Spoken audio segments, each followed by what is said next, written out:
বাংলাদেশে যদি রাজনীতি করতে হয় তারুণ্যকে ধারণ করে রাজনীতি করতে হবে।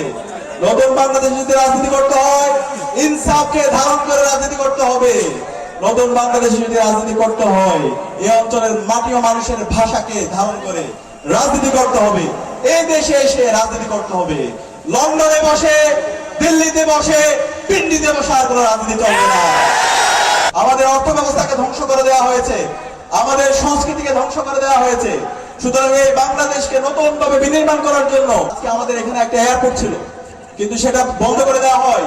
সেটা বন্ধ করে দেওয়া হয়েছিল একটা পার্শ্ববর্তী দেশের প্রেসক্রিপশনে। এই নতুন বাংলাদেশে, স্বাধীন বাংলাদেশে কারো প্রেসক্রিপশনে চলবে না। এই এয়ারপোর্টকে, ঠাকুরগাঁয়ের যে এয়ারপোর্ট আছে সেটাকে উন্মুক্ত করে দিতে হবে। এবং আমি বিশ্বাস রাখি এখানকার যে দেলোয়ার ভাই, আব্দুল হাকিম চাচা এবং মিজানুর রহমান মাস্টার, ওনারা বিজয়ী হয়েছে এই ঠাকুরগাঁওয়ের এয়ারপোর্টকে নতুন ভাবে সচল করবে ইনশাআল্লাহ। একই সাথে এখানকার যে শিক্ষার বেহাল অবস্থা, আজকে শিক্ষা প্রতিষ্ঠানগুলো অবকাঠামোগত জায়গায় ভঙ্গুর অবস্থা, আমার যারা ভাই বোনরা আছে তারা শিক্ষার অধিকার পাচ্ছে না। সকল এই অঞ্চলের শিশুদের শিক্ষার অধিকার নিশ্চিত করবে আমাদের যারা প্রার্থীরা আছে তারা ইনশাআল্লাহ। একই সাথে এখানকার যারা কৃষকরা আছে, শ্রমিকরা আছে, মজুররা আছে এবং এখানকার সকল মানুষের অধিকার আদায়ের জন্য, তাদের অধিকারের তাদের নিশ্চিত করার জন্য আমাদের যারা প্রার্থীরা আছে তারা কাজ করবে।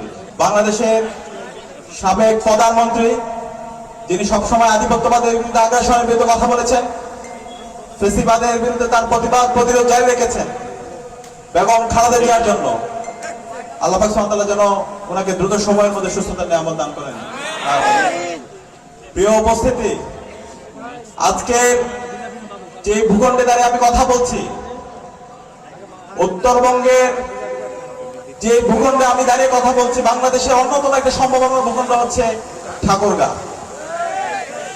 কিন্তু গত 54 বছরে এই উত্তরবঙ্গের ভাগ্যের কোনো পরিবর্তন হয়নি।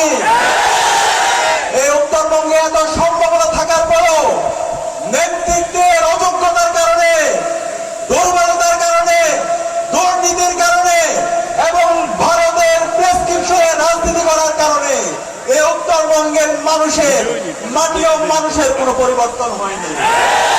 সে কারণে আজকে জুলাই বিপ্লবের পরবর্তী আমাদের ঐতিহাসিক সুযোগ এসেছে। সেই ঐতিহাসিক সুযোগ আমাদেরকে কাজে লাগাতে হবে।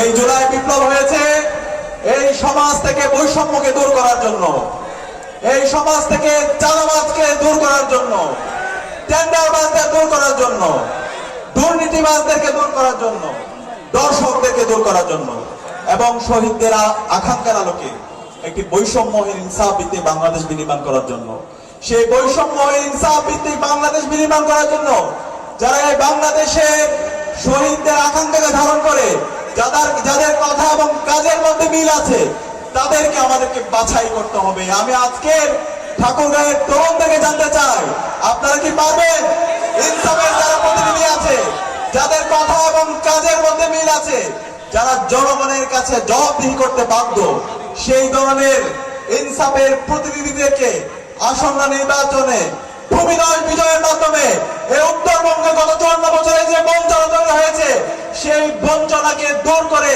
উত্তরবঙ্গের অবারিত সম্ভাবনা, ঠাকুরগাঁওয়ের যে সম্ভাবনা, সেই সম্ভাবনাকে কাজে লাগিয়ে সারা বাংলাদেশে ঠাকুরগাঁওকে একটি উন্নয়নের রোল মডেল হিসাবে পেশ করার জন্য ইনসাফের প্রতিনিধিদেরকে ব্যাপক ব্যবধানে বিজয় করতে আপনারা কি পারবেন?